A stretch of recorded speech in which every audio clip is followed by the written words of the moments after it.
still be a head coach, man. It took a lot of people helping me and a lot of learning and a lot of reaching out to people to really help me grow as a coach and as a wrestler.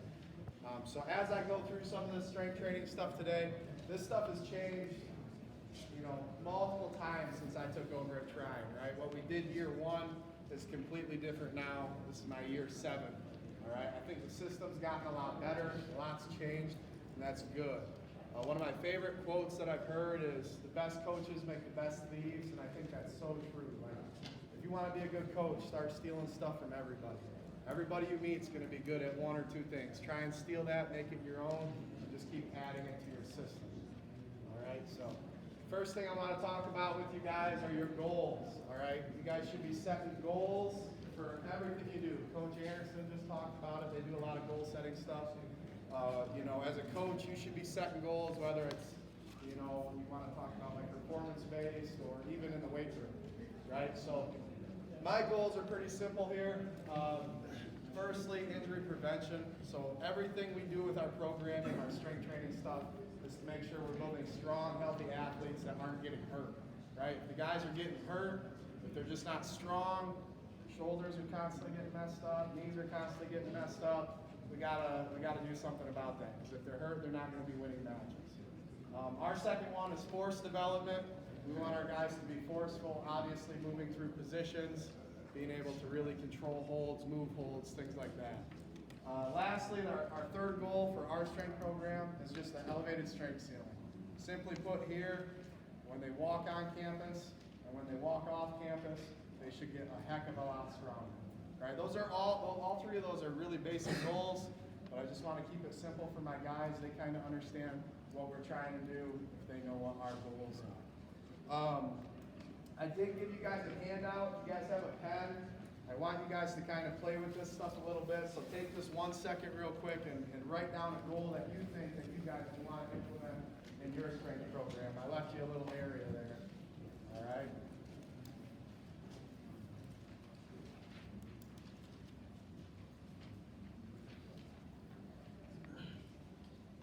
And then we can look at what we can do to ensure that we're going to hit that goal, right? The great thing about setting goals is it's going to make us almost work backwards. Hey, like injury prevention is a big deal, right? So I'm going to add a lot more stretching into my program, right? I'm going to add a lot more plyometric work into my program. You guys kind of understand what I'm saying? Everything we do kind of stems from these goals, and that's how we build our program. That's why I think this is so important. Switch for me. So next I'm going to talk about the energy systems that we use in wrestling. Wrestling's kind of a weird sport because there's a lot of different positions. It's not like cross country where you're just running. Sometimes you're going to have someone choking you. Sometimes, you got to blast through a position. The 3 energy systems that are most used are anaerobic, elliptic. That's anywhere from like 6 to 15 seconds. That's your short burst, right? A couple examples of this might be like a good scramble or driving through a position, something like that, right? Anaerobic glycolysis, that's 30 seconds to 2 minutes. That'd be your period, right? That'd be like your first period, starting to get into your second period.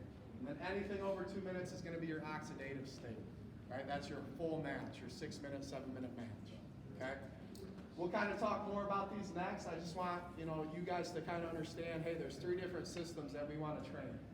Kind of like our short, our medium, and our long, if that makes sense. Thank you. I talk all the time to my guys about attacking where we are weak, right? So like if we're gassing out after a quick scramble, or if we're just dog tired at the end of the match, right? That's like our short and our long. Hopefully you guys understand what I'm saying. And how we can attack those, right? If my guy is gassing out in that 6 to 15 second range, we hit a hard scramble and he just can't recover, then we need to work on our anaerobic gliding stage, right?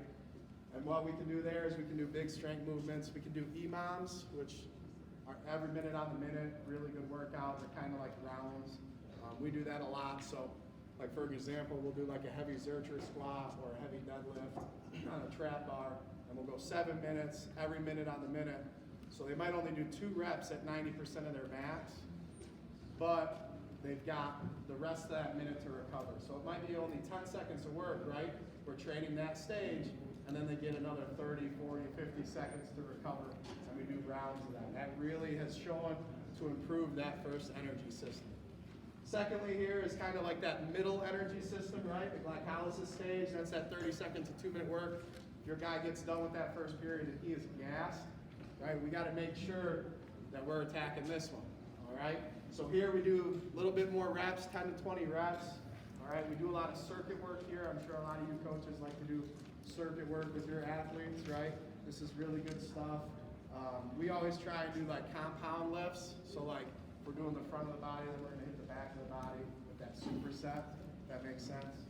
And then lastly, we've got this oxidative state, right? That's greater than 2 minutes. So if we're getting into that third period and we're just tired, it's gonna happen, guys get tired, but we can train this and we can make them less tired, right? We wanna perform the third when our opponent is tired. So what we can do there is low intensity aerobic work.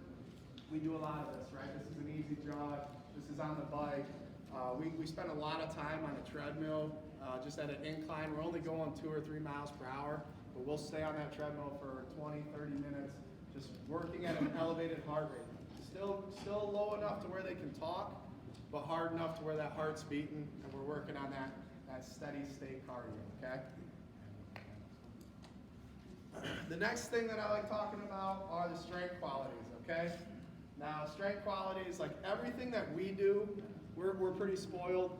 We get to like work with our athletes, you know, year round. Everybody's kind of focused on just wrestling. I know a lot of you guys have multi-sport athletes, 2, 3 sport athletes. Everything that we do in our strength and conditioning program is to make them better wrestlers, right? And that's where we get kind of lucky. Now, some of you guys are fortunate enough that hopefully you have athletes that might just wrestle year-round. If not, right, and if not, you can get them to buy into like your guys' strength and conditioning program over the summer. You guys probably want it to make them better wrestlers, right? Not necessarily better football players. And having a good bench is great, but if you're laying on your back benching someone off of you, you're probably going to get pinned, right? So I try to be as sports specific as possible here. So some things that I think are important for wrestling, right? You need a good grip. Got to be able to hold people. Got to be able to move people. Got to be able to control ties. Posterior chain, right? Everything on your backside. When we're in our stance, that's our hamstrings, our lumbar, our glutes, lats, neck, right? Everything on our backside, super important when we're wrestling. Explosiveness, right? Pretty much all athletes need this. We've got to be able to explode through positions, control people, move them, get to where we want to. Muscular endurance is huge, right? Muscular endurance is super important. We've got to be able to wrestle for 7 minutes and still perform, you know, late into that 6-7 minute mark, be able to hold, be able to move guys. Along with that, aerobic capacity, we're gassing out. Obviously, we're not going to be able to win a lot of matches. And then lastly, I kind of hit on this at the beginning, but flexibility. Right? We want our guys to have all of these qualities. They should be proficient in all of these qualities. If they're not, we got to do stuff to make that happen. When I talked about attacking when you were weak, right? That's also on that handout. I want you guys to think of one of your athletes and think about where they typically gas out. Do they gas out? Can they not recover after a scramble in the first period, right? Or are they gassing out kind of in the middle after the first period of that second, you know, right at the beginning of the second? Or are they gassing out in the third, right? And then you can also look, like we just talked about, attacking where you are weak. You can go back and figure out, hey, do I need to do more stuff in that like oxidative state range, that long range? Do we need to do more steady state cardio? Or do we need to do like more explosive every minute on the every minute on the minute and improve that, all right? It's really, really important. Some of the key exercises, this is hard to read. I'll make sure I get this sent out to you guys via email. These are our key exercises. So almost every single one of our programs uses these exercises, whether it's preseason, in-season, or post-season. And I'll go through these really quick. We got our single leg squat, our rear leg elevated stuff. Again, being sport specific, I think is great. I think we've got kind of like a negative, you know, it's gotten to be kind of a negative word recently, right? We want guys to be athletes. We want guys to play multiple sports. That's great. But we can also train to be better wrestlers in the weight room, right? So like back squat is great. It's a good exercise. A lot of people like to do back squat. But we do a lot more single leg squat or leg elevated, rear leg elevated squat. I mean, that puts you like perfectly in like a single leg position or a high crotch position, right? When Coach Ursland and his wrestlers were out here, they were all staggered, Not a single one of us is loading up like this, right? We're all going to be in a stance. One leg's going to be forward. We want our guys to feel comfortable in positions that they find themselves in, right? As we go down this list, like it's pretty easy to figure out, I mean, what all of these are doing for your wrestling. Cleans are good for pretty much every athlete, full or power, right? They're kind of a tough exercise to learn or get people to learn, but get on YouTube. YouTube's a great resource. Get your athletes doing cleans, teach it the right way, do everything you can to help your athletes here. Next is going to be weighted dips. We do a lot. Yeah. You do legs front or back or both on that one leg squat? So there's single leg squat, then there's rear leg elevated, right? So rear leg elevated we like the most personally because I think that simulates a lot of balance and everything. The guys obviously won't be able to do as much weight, right? But you know, the guys are going to be able to work on their core, their balance. We're working on a lot more than just like quad activation at that point, which is great. Thank you. Good question. The weighted dips are great. We do a ton of those. We can do body weight all the way to weighted, so like you can hit pretty much anybody from youth all the way up to high school. I think those are really good. It builds a lot of your upper body. A lot of your pummeling positions, you'll be surprised. It's almost like the same exact tension, right? If you've done any like Greco work or if you've just done any pummeling, right, you can almost feel a lot of tension in that upper body as you're fighting. And the last time you did dips, like feel it. It's like almost the same exact tension. That's really helped us a lot as well. Next are plate flips and plate holds. Again, what was that strength quality, right? The first one is grip, right? So making sure we're doing stuff that is attacking the qualities that we want. All right, so plate holds, plate flips. We don't do plate flips unless we have rubber plates. I don't want guys to break their toes or anything. But I really do believe in plate holds. They're really good. Dumbbell holds are great, but they get to kind of wrap their hand around it. You know, really trying to work on like getting those fingers, those hands, those forearms strong.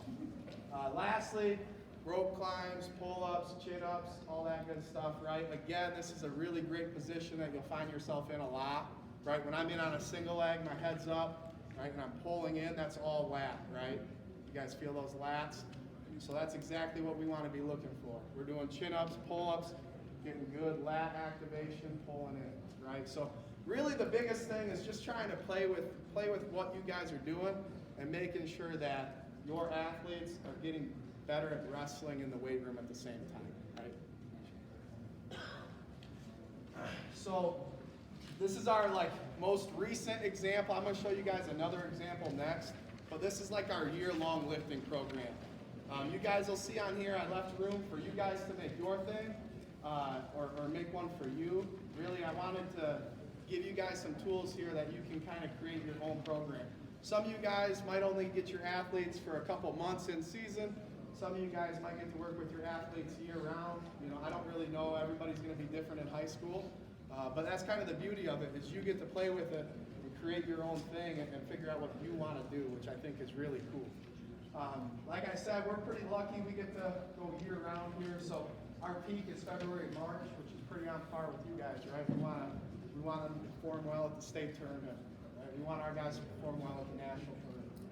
So you can see here my element and my notes, pretty self-explanatory. We're kind of just refining our skills and working on endurance, right? That goes all the way back to that second slide, the energy systems, right? If a guy's really struggling towards the end, we want to make sure that we're picking up that steady state cardio. If he's struggling at the beginning, that short energy system, the alactic system, we want to make sure we're doing more EMOM stuff with them, okay? They should be at their absolute best here, right? We're trying to get our guys to peak. We'll move down. April, May, usually give them some time off season, right? But this is a great opportunity. Both April, May, and into June, we're working on absolute strength. You'll see that question mark there. That's an area for you guys to kind of decide, hey, where are we weak? What can we get better at, right? Is our flexibility trash? Is our explosiveness garbage? Like, what can we make our athletes better here? And you can kind of pair that with your absolute strength gain, right?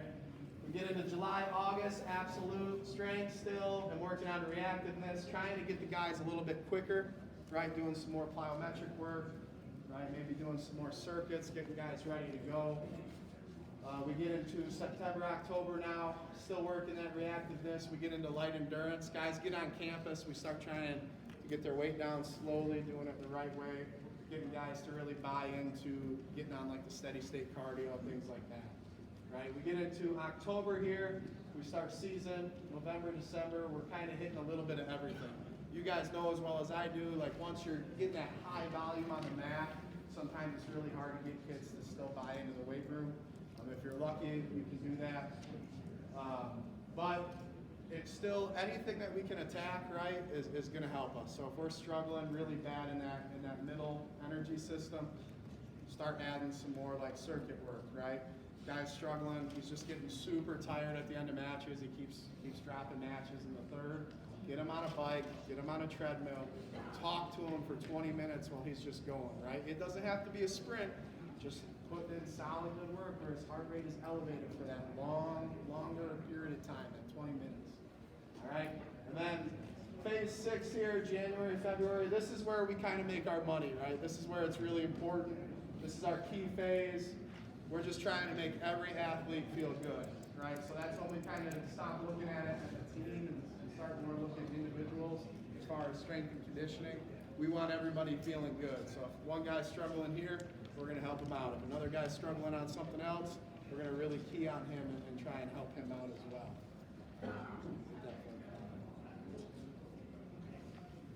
So this is another example. I apologize, it's so blurry. But I talked about things changing, right? Like this was 2 years ago. This is just our in-season plan here. And I'll send this to you guys so you can take a look at it when it's not so blurry. But here you'll see we actually tried to peak twice that year, right? So we tried to almost replicate like season into 2 shorter seasons. So we went 1 season, and we had Christmas break, which is that red line, then we had our 2nd season. So we were both training 7-ish weeks, right? And then looking to peak. You'll see our sets and reps went down, our intensity went up, which is really great to see. Everybody was feeling really good. We got that week off, and then boom, we kind of hit it again. Right? So just play with this stuff, right? That's why I wanted to give you guys a handout. That way you can play with it and you can kind of figure out what you guys want to do with your program. All right, one more time for this. Testing, tracking is super important. I try and do a really good job of this. Like if you guys aren't testing your athletes, if you guys aren't tracking like what they're doing from their freshman year to their senior year, you're missing out on like a lot of, just like very clear and apparent data that shows they're getting better, right? If my guys are lifting, I want to have data from their freshman year to their senior year. That way we can say, hey man, did you know how much you've improved? I think confidence is a big issue with a lot of athletes, right? I know at least in high school, a lot of my teammates, including myself, kind of struggle with that at points. And having that clear-cut data, like, dude, did you know you added 200 pounds to your squat in a year and a half? You know what I mean? Like that'll get kids jacked up. And I try and make it exciting, and I try and share their gains. Like especially at the college level, like guys really start finding the weight room and having fun with it. And we try really, really hard to get people to really buy into it, and that's helped us a ton. The best ways I found to track are using like Google Forms and Google Sheets. Those are both completely free resources. And you can have your guys go in and actually fill out what numbers they're hitting and stuff like that. So make sure you guys are trying to track with this as well. I think this can really help out. We use 3-rep maxes on all of our lifts. So the reason for that is just safety. A lot of people want to do that 1-rep max, but form might not be good. They have to sacrifice form for function. We want all of our guys to do 3-rep maxes on everything. So that's something to think about when you guys start testing your athletes is using that system. Okay, so a couple of resources here. Again, like I'm going to send this to you, but you guys should be trying to learn. I know we all are, right? That's why we're here. We're all trying to learn from each other and get better. Some of the better resources that I have found is this Garage Strength. He worked with Nick Gwizdowski from NC State. He does a ton of like wrestling stuff, which is great. Sometimes that's hard to find. He's got a YouTube channel. He's got a ton of free stuff. He does have some paid programming stuff as well, but I steal a lot of stuff from him. You guys probably all know Dustin Myers. He was the Ohio State strength and conditioning coach for a while. He does a lot of stuff. He's got more like paid programs, but they're still really good programs for athletes to use. Both of those guys, I would seriously check them out. if you guys are running any type of like strength and conditioning programs, at least to steal ideas from. If you don't have the budget or don't want to buy like the actual program, like just listen to some of their videos. They've got great insight. They've got great ideas. I think they've got really, really good stuff. Lastly, I work with two guys that are both strength and conditioning certified that are in the wrestling world, Justin Johnson and Ryan Clark. They're great dudes. Ryan Clark coached with me for a little bit, but they were both old college teammates of mine, and I'm more than happy to share their information with you guys if you guys have any questions for that. All right, real quick, does anybody have any questions? I have a question Yeah. about flexibility. How do you, some of our guys aren't very flexible, so what do you do there? So flexibility is a really important one.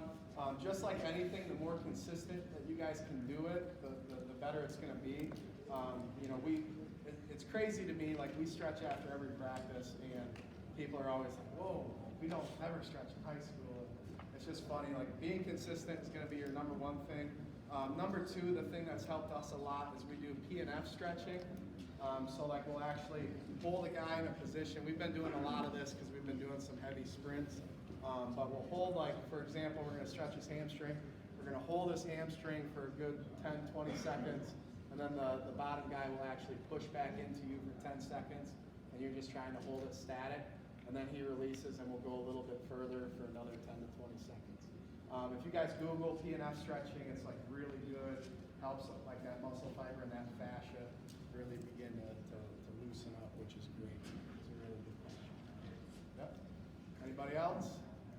Look through this handout, guys. I skipped over a couple parts. There's some spots I left for you guys to kind of write in there and like play with what your ideas are, right?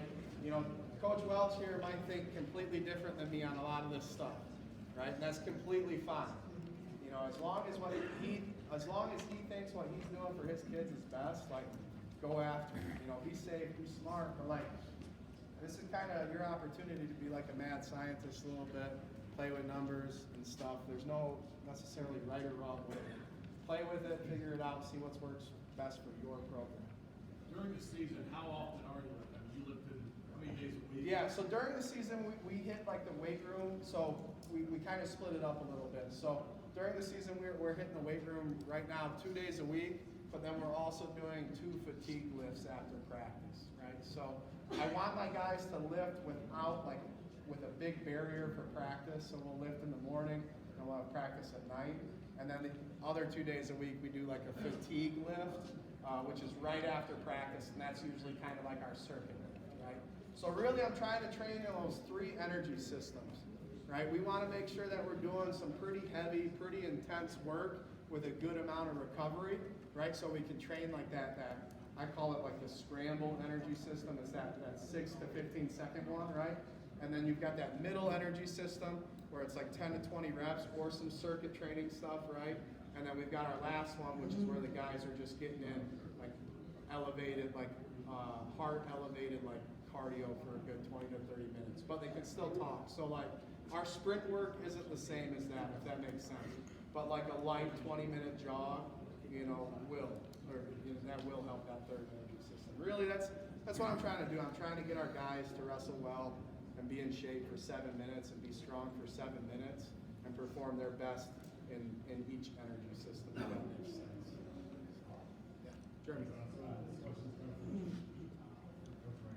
Okay. No, sir.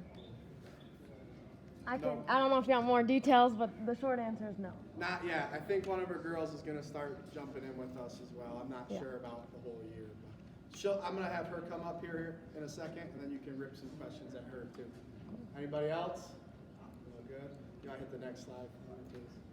All right. So this is. Oh, go we back. lost it. That's okay. I'll shoot this in an email to you guys. We got our schedule posted online. I'd really like it. If you guys have never been on campus, I'd really like it if you could check it out. We're in that northeast corner of Angola, Indiana, north of Fort Wayne. So if you're ever driving through that area, get at me and we'll get you on campus and show you around. But, I think we're kind of a hidden gem in Indiana. I didn't get here until 2016 was my first year here. We've done a lot of work since then. We've had a ton of improvement in the program from academic to athletic to alumni to retention. We've improved in pretty much every facet of the program. You know, we're competing very well with a lot of the tougher teams in the state and in the region. So I'm really, really excited about what the future of the program looks like. And if you guys got anybody that is looking to wrestle at the next level, I'd love to talk to them. But thank you guys so much for your time. I really appreciate it. Thank you.